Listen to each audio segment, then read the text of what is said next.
अंजू देवी की दो बहुएं थी। बड़ी बहू अनीता और छोटी बहू बबीता।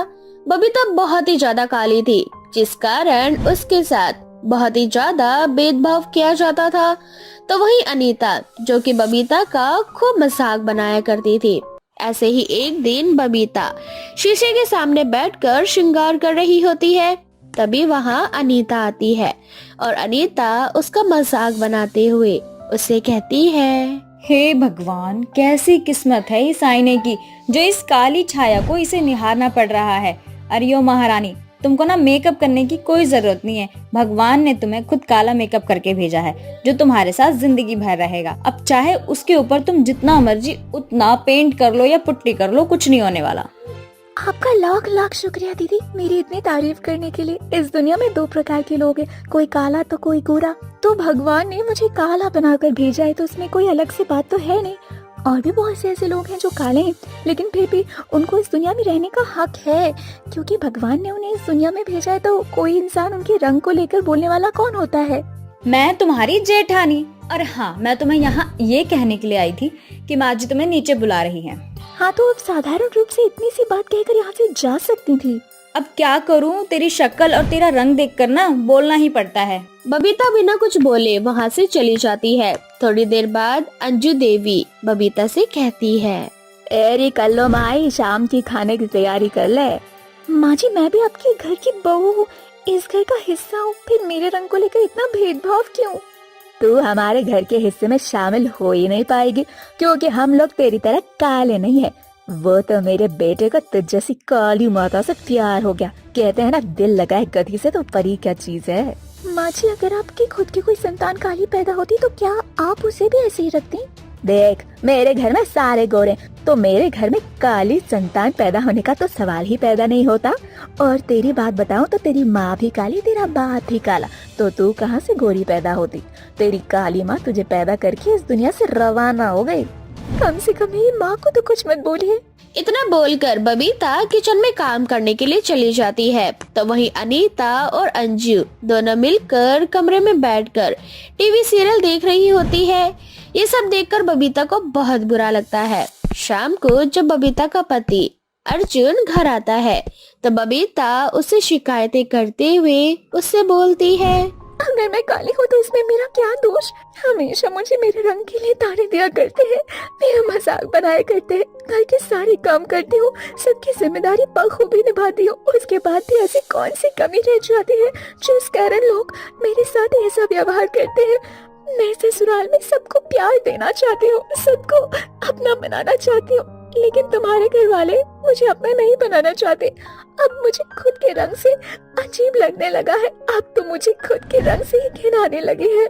देखो, ऐसा मत सोचो, मैंने तुम्हारे रंग से प्यार नहीं किया, बल्कि तुमसे प्यार किया है। मुझे फर्क नहीं पड़ता दुनिया वाले तुम्हारे रंग को लेकर क्या बोलते हैं और क्या नहीं।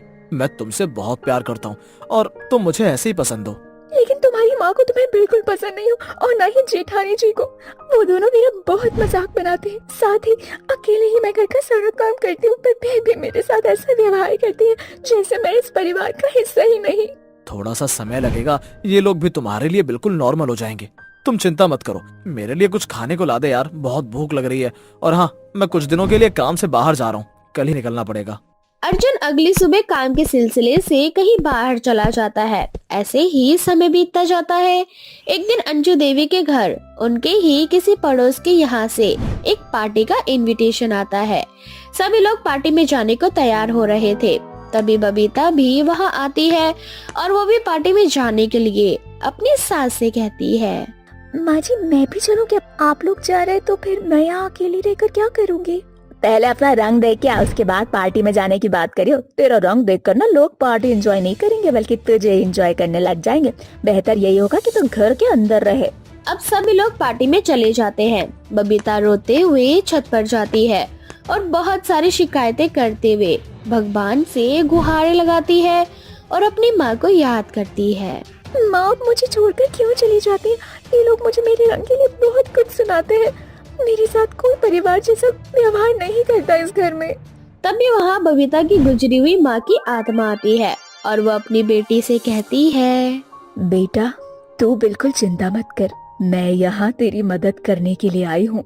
जिन लोगों ने तुझे तेरे काले रंग के लिए आए दिन ताना दिया, तेरे रंग के साथ उन्होंने कभी तुझे स्वीकार नहीं किया।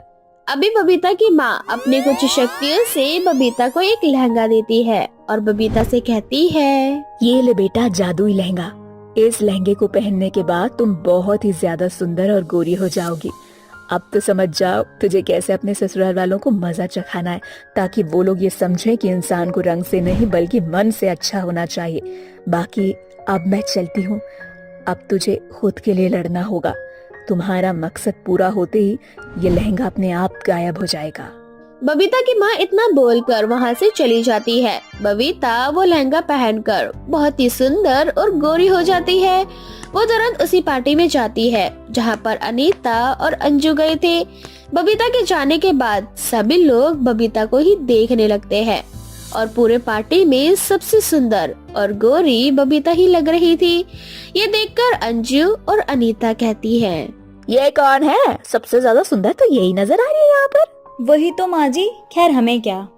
थोड़ी देर बाद अंजू अनीता घर आ जाती हैं। जब दोनों की नजर बबीता के ऊपर जाती है तो वो दोनों हैरान हो जाती है कि बबीता अचानक से इतनी सुंदर और गोरी कैसे हो गई, और बबीता के व्यवहार में भी बहुत ही ज्यादा बदलाव देखने को मिलता है। अचानक से इतनी गोरी कैसे हो गई तू? कौन सा क्रीम पोत लिया तूने? मुझसे बात करने के लिए ना बराबर ही करके आओ। तुम दोनों से ज्यादा सुंदर और गोरा रंग है मेरा। मेरे आगे तो तुम दोनों बहुत काली नजर आ रही हो, इसलिए बराबर ही करो, उसके बाद मुझसे बात करना। बबीता के मुंह से ऐसी बातें सुनकर अंजू और अनीता दोनों हैरान हो जाती है। उन दोनों के मुंह से कुछ नहीं निकलता। ऐसे ही अगले दिन घर में बबीता खाना नहीं बनाती और खाना ना बना देखकर अंजू और अनीता दोनों गुस्सा करते हुए बबीता से कहती है, ओ महारानी, अब तू गोरी हो गई, इसका मतलब ये नहीं कि तू घर का काम नहीं करेगी। घर का काम कौन करेगा? खाना नहीं बना अभी तक। अब मैं आप दोनों से ज्यादा सुंदर हूँ और गोरी हो चुकी हूँ, इसलिए घर का कोई काम नहीं करूँगी। आप अपनी बड़ी बहू से काम करवा लो, मुझसे नहीं होता ये काम वाम। अनीता बहू, जरा इधर आ। कल्लो माई तो बहुत ज्यादा गोरी हो चुकी है, अब घर का काम तो करेगी नहीं। कम से कम तू ही खाना बना कर दे दे मुझे। बस माँ जी, आप ये मत सोचिए कि ये काम नहीं करेगी तो मैं आपका बदले में सेवा सत्कार करूंगी। अरे मुझसे नहीं होता ये घर का काम, अपने लिए एक नौकरानी रख लो। इतना बोलकर दोनों बहुएं अपने अपने कमरे में चली जाती है। बेचारी अंजू भूखी खुद रसोई में जाकर खाना बनाने लगती है तो उसे एहसास होता है कि उसकी काली बबीता बहू ही उसके लिए अच्छी थी, जिसका हर समय वो ख्याल रखा करती थी। तभी वहाँ बबीता आती है और उससे कहती है, माँ जी, मैं आपके लिए खाना बना देती हूँ, मुझे माफ करना। मुझे आपसे इस तरह से बात करनी पड़ रही है, लेकिन सच बताऊँ तो मैं आपको बस ये एहसास दिलाना चाहती हूँ कि आप जिस तरह से मेरे साथ वैसा व्यवहार करती हैं, काले गोरे वाला, रंग भेद वाला, बिल्कुल ठीक नहीं है। इंसान रंग से नहीं बल्कि मन से साफ होना चाहिए। हाँ, वो तो तू सही बोल रही है। मुझे माफ कर दे। तू जैसी थी मुझे वैसी ही पसंद है। तू, मुझे तेरा गोरा रंग नहीं चाहिए, बल्कि उसी काले रंग में तेरा व्यवहार चाहिए बेटा। तभी वहाँ अनीता आ जाती है। अनीता भी अपने सास से अपने व्यवहार के लिए माफी मांगती है। इस तरह से वो तीनों हंसी खुशी अपने जीवन में आगे बढ़ती है।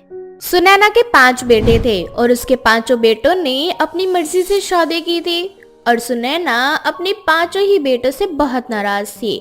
नाराज होने की वजह सुनैना की ये नहीं थी कि उसके 5 बेटों ने अपनी मर्जी से शादी की थी, बल्कि सुनैना अपने 5 बेटों से इसलिए नाराज थी क्योंकि उसके 5 बेटों ने अनोखी लड़कियों से शादी की थी। सुनैना की 5 ही बहू बढ़िया लड़कियां थी। एक बहू लंबी थी तो दूसरी बहू नाटी, तीसरी बहू के कान लंबे थे, चौथी बहू मोटी और 5वीं बहू पोलियो का शिकार, एकदम पतली सी। ऐसे ही एक दिन, कहने को इस घर में मेरी 5 बहुएं, पर एक भी ढंग की रही। मेरे 5 बेटे मेरे लिए मोटी, पतली, लंबी, नाटी, अजीबोगरीब तरह की बहू लाए हैं, और इन 5 से मिलकर मेरे लिए सुबह की 1 कप की चाय नहीं बनाई जाती। सुनैना अपनी 5 बहू को खड़ी खोटी सुना रही होती है कि तभी सुनैना की तीसरी नंबर वाली बहू पूजा हाथों में चाय ले आती है। पूजा नाटी थी, जिस वजह से पूजा चाय लेकर सुनैना के पास खड़ी हो जाती है। सुनैना की नजर पूजा पर जाती ही नहीं है। माँ शांत हो जाइए, आज चाय बनाने की बारी मेरी थी और देखिए ना, मैं कब से आपकी चाय लेकर आपके पास खड़ी हूँ और आप है कि देख ही नहीं रही। पूजा बहू, अगर तू नाती है तो इसमें मेरी क्या गलती? इसीलिए तू जब मेरे पास आती है तो आवाज लगाती हुई आया कर, ताकि मैं तुझे देख सकूं। वैसे तुझसे एक बात पूछनी है, तेरे माँ बाप ने तुझे कॉम्प्लान नहीं पिलाया क्या, जो तू इतनी नाटी रह गई? हाँ माँ जी, मेरे माँ बाप ने तो मुझे खूब सारा कॉम्प्लेन पिलाया था, लेकिन आप शायद भूल रही हैं कि मेरा तो पूरा खानदान ही नाटा है। और जब मेरा पूरा खानदान ही नाटा है तो मैं भला लंबी कैसे हो सकती हूँ? ये बात भी सही है। इतना बोलकर सुनैना अपनी चाय पीने लगती है। अब इसी तरह से कुछ दिन बीत जाते हैं और एक दिन सुनैना की नजर घर की दीवारों पर पड़ती है और वो देखती है कि घर की दीवार और छत पर जाले लगे हुए हैं। फिर क्या था, घर की गंदगी देखकर एक बार फिर सुनैना का दिमाग गर्म हो जाता है। अरे ओ कलमोही, पांचों मेरी बहुएं कहाँ मर गई, दिखाई नहीं दे रहा घर में कितनी गंदगी हो चुकी है। अरे तुम पांचों मुफ्त की रोटियां तोड़ने आई हो क्या ससुराल में? क्या हुआ माँ जी, आप इतना शोर क्यों मचा रही हो? अरे शोर क्यों ना मचाऊं, तो और क्या करूं? अरे तेरे लंबे होने का क्या ही फायदा जब तू घर के जाले भी साफ नहीं कर सकती। माँ जी, आप छोटी छोटी बात पे नाराज क्यों होती हैं? आपकी पांचों बहुएं अनोखी तो हैं ही, पर लगता है कि आप भी एक अनोखी सास है जिसकी याददाश्त कमजोर है। लंबी बहू मतलब आरती बहू, तेरे कहने का मतलब क्या है? तुम पांचों की तरह मैं भी लंबी, नाटी, मोटी, पतली और बड़े कान वाली हूँ जो तुम मुझे ऐसा बोल रही हो? माँ जी, आप नाराज होना बंद करेंगी तो ही तो मैं आपको बताऊंगी ना कि मैं मायके गई थी और मेरे अलावा इस घर के जाले कोई और साफ तो कर ही नहीं सकता, क्योंकि आपकी लंबी बहू तो सिर्फ और सिर्फ मैं ही हूँ। हाँ हाँ, याद आ गया। अब मेरे सर पर बैठने की जरूरत नहीं है, चुपचाप से घर की सफाई कर। इतना बोलकर सुनैना अपने कमरे में जाकर गुस्से में अपनी 5 बहू के बारे में भला बुरा कहने लगती है। ना जाने मेरी किस्मत में क्या लिखा था जो भगवान ने मुझे ऐसी 5 बहुएं दे दी। एक पराठा और चाय लेकर आती है तो दिखाई नहीं देती, सबसे नाटी है, पर खाना भी वही बनाएगी। दूसरी लंबी है, सफाई करने की जिम्मेदारी नहीं लेती। एक और है जिसके हाथी के कान है बड़े बड़े खरगोश की तरह, सारी बातें सुन लेती है, कितना भी धीरे से क्यों ना बोल लूं। सुनैना अभी बोल ही रही होती है कि तभी सुनैना की बहू इमली अपने बड़े कानों के साथ उसके सामने आ खड़ी होती है और अपनी सास से कहती है, माँ जी, जब आप जानती हो कि मैं अपने तेज कानों से आपकी बुराई साफ साफ सुन लेती हूँ, तो फिर आप मेरी बुराई करती ही क्यों हो? ओ, मैं तो डर गई। क्यों बहू, तू क्या कहीं की तोप है जो मैं तेरी बुराई करने से डरूं? हाँ, मेरी और भी तो 4 बहुएं हैं, उनकी भी तो बुराई करती हूँ, फिर भला तुझे कैसे छोड़ दूं मैं? और वो मोटी शिल्पा कहाँ है? उसको बोलो आकर मेरे पैर दबाएगी, मेरे सोने का समय हो रहा है। अभी भेजती हूँ शिल्पा को। इस तरह से इमली बेचारी मुंह बनाकर वहाँ से चली जाती है और शिल्पा अपनी सास के पैर दबाने के लिए भागती हुई कमरे में आती है। मैं तो थक गई माँ जी। बिना कुछ किए? माँ जी, ये क्या कह रहे हो? मैं आपके लिए कमरे से भागती हुई आई हूँ, आपको दिखाई नहीं देता मैं कितनी मोटी हूँ? कई बार तो मैं आपके कमरे के दरवाजे में फंस जाती हूँ। मेरे बारे में थोड़ा तो सोचा करो माँ जी। बस बहू, जो मुझे सोचना था वो मैंने सोच लिया तेरे बारे में। आप चल जल्दी से मेरे पैर दबाना शुरू कर। इस तरह से शिल्पा अपनी सास के पैर दबाने लगती है। अब समय बीतता जाता है और समय के साथ सुनैना अपनी बहुओं को पसंद करने लगती है और एक दिन अचानक से सुनैना को पता चलता है कि मोहल्ले में एक प्रतियोगिता हो रही है। इस प्रतियोगिता में जो बहू जीतेगी उसे इनाम के तौर पर 10,000 मिलेंगे। पर इस प्रतियोगिता के बारे में सुनने के बाद मोहल्ले की सारी सासें खुश होती है सिवाय सुनैना के। क्या हुआ बहन, तुम खुश नहीं हो? तुम नहीं चाहते क्या कि तुम्हारी बहू भी इस प्रतियोगिता में हिस्सा ले? हाँ बहन, चाहती तो मैं भी यही थी कि मेरी 5 बहू इस प्रतियोगिता में हिस्सा ले, पर तुम तो जानती हो ना मेरी बहुएं कितनी अनोखी हैं। और इस प्रतियोगिता में 5 राउंड है। पहला भागने का, दूसरा पतली गली से निकलने का, तीसरा जाल के नीचे से जाने का, चौथा तरह तरह की आवाजों को पहचानने का और 5वां ज्यादा से ज्यादा जगह घेरने की। भला मेरी 5 अनोखी बहुएं इस प्रतियोगिता के राउंड को कैसे पूरा करेंगी? सुनैना अपनी पड़ोसन से बात कर ही रही होती है कि इमली के कानों में उसकी सास की आवाज चली जाती है और वो अपनी जेठानी और देवरानी के साथ प्रतियोगिता में नाम लिखवाने के लिए अपनी सास के पास पहुंच जाती है। माँ जी, आप बिल्कुल चिंता मत कीजिए, इस प्रतियोगिता को तो हम ही जीतेंगे। बोल कौन रहा है जो खुद ना आता है? बहू, नजर तो तू नहीं आती, भला तू इस प्रतियोगिता को कैसे जीतेगी? हाँ माँ जी, बस आप हम पांचों पर भरोसा रखिए। देखना कैसे रेस में लंबी दीदी और पतली गली से निकलने का राउंड हमारी पतली दीदी और चालोर पार करने का काम हमारी नाटी पूजा दीदी करते हैं। और कितनी धीमी आवाज क्यों ना, मेरे कान बहुत तेज है, मैं उन्हें आराम से सुन लूंगी। और रही हम चारों के लिए जगह कहने वाली बात, तो हमारी शिल्पा दीदी कब कहाँ आएंगी? अरे हाँ इमली बहू, तू तो बिल्कुल सही कह रही है रे, इस बारे में तो मैंने सोचा ही नहीं था। माँ जी, तभी तो हम पांचों आपसे कहती हैं कि एक कमी तो आपके अंदर भी है। वो क्या? चीजों को भूल जाने की। आपकी याददाश्त जो कमजोर है माँ जी। अब क्या था, अब सुनैना भी समझ जाती है कि इस प्रतियोगिता में जीत सिर्फ सुनैना की बहू की ही होगी। अब सुनैना अपनी 5 बहुओं का नाम इस प्रतियोगिता में लिखवा देती है और सुनैना की 5 बहू इस प्रतियोगिता को बड़ी ही आसानी से जीत लेती है, साथ ही साथ 10,000 भी। जिसके बाद सुनैना अपनी 5 बहुओं के साथ बिना किसी शिकायत के आराम से रहने लगती है।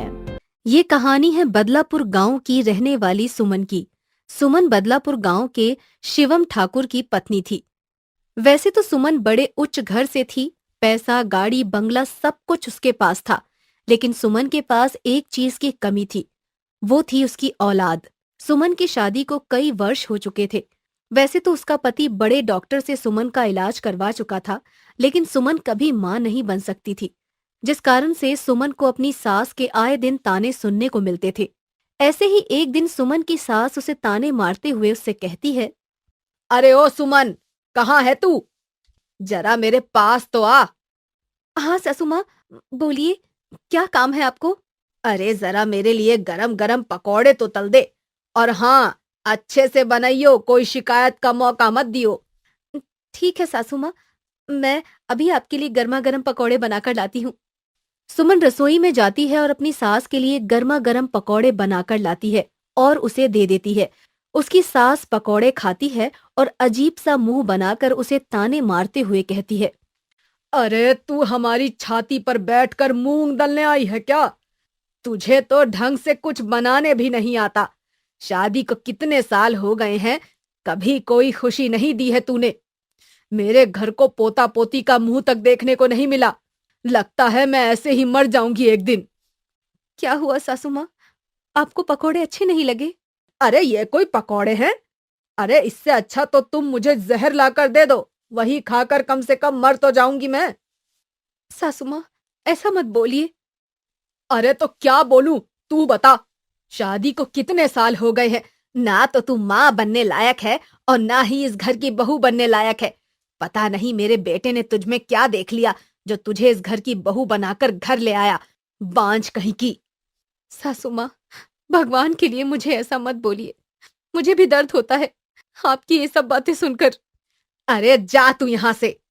रोते हुए वहां से सुमन अपने कमरे में चली जाती है। कमरे में जाकर वो खुद को कोसते हुए कहती है, हे भगवान, आखिर ऐसा कौन सा पाप किया था मैंने जो आपने मुझे माँ बनने का सुख नहीं दिया। लोगों के ताने सुन सुनकर मेरा दिल तो कहता है कि अब मैं ही मर जाऊं, यही बेहतर रहेगा। तभी वहां सुमन का पति शिवम आ जाता है और शिवम सुमन को समझाते हुए उससे कहता है, क्या हुआ सुमन, तुम रो क्यों रही हो? भगवान का दिया सब कुछ है मेरे पास, अच्छे से अच्छा घर है, अच्छा पति है, लेकिन भगवान ने मुझे माँ बनने का सुख क्यों नहीं दिया शिवम? आखिर ऐसा कौन सा पाप किया था मैंने पिछले जन्म में जो भगवान मुझे इस जन्म में इतनी बड़ी सजा दे रहे हैं। अब तो मन करता है कि मैं जिंदा ही ना रहूं, आखिर किसके सहारे जीऊंगी? सब लोग यहाँ मतलबी है, तुम भी बस अपना ही सोच रही हो। तुम तो मुझे छोड़कर चली जाओगी, लेकिन मेरा सोचा है, मैं कैसे जीऊंगा? मैं तो तुम्हारे बिना मर ही जाऊंगा। शिवम, आप ही बताओ ना कि मैं क्या करूं? बाहर वालों के ताने सुनती ही रहूं? अब तो माँ जी ने भी ताने देना शुरू कर दिया है। जब अपने ही ताने देते हैं तब जीने की आस धीरे धीरे कम हो जाती है। अरे मुझे भी दुख होता है सुमन, लेकिन ये सारी चीजें हमारे हाथ में तो नहीं है ना। ये सब देना ऊपर वाले का काम है। और जब भगवान ही नहीं चाहता कि हमारी कोख में हमारा बच्चा खेले कूदे, तो इसमें हमारी क्या गलती है? या फिर तुम्हारी क्या गलती है?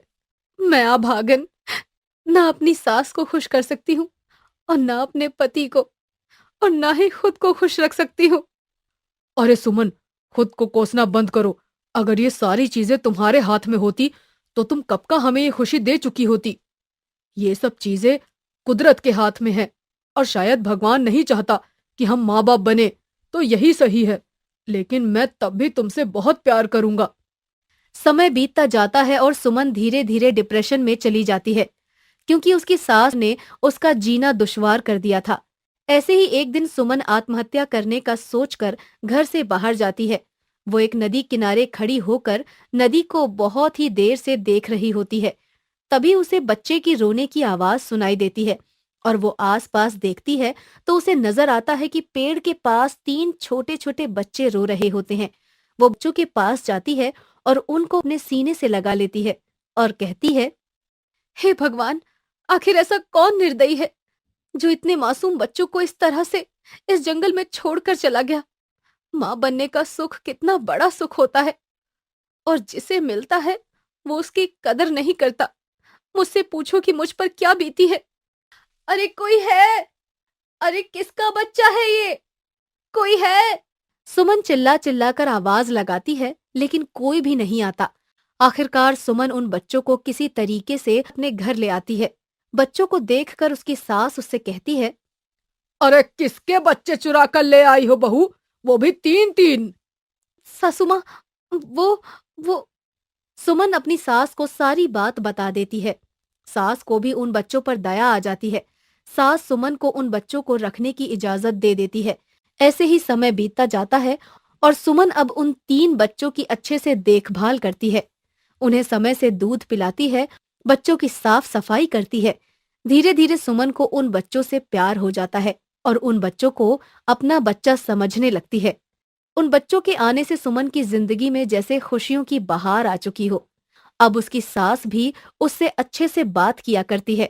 ऐसे ही एक दिन सुमन अपने पति और सास के साथ मिलकर उन तीनों बच्चों को खिला रही होती है।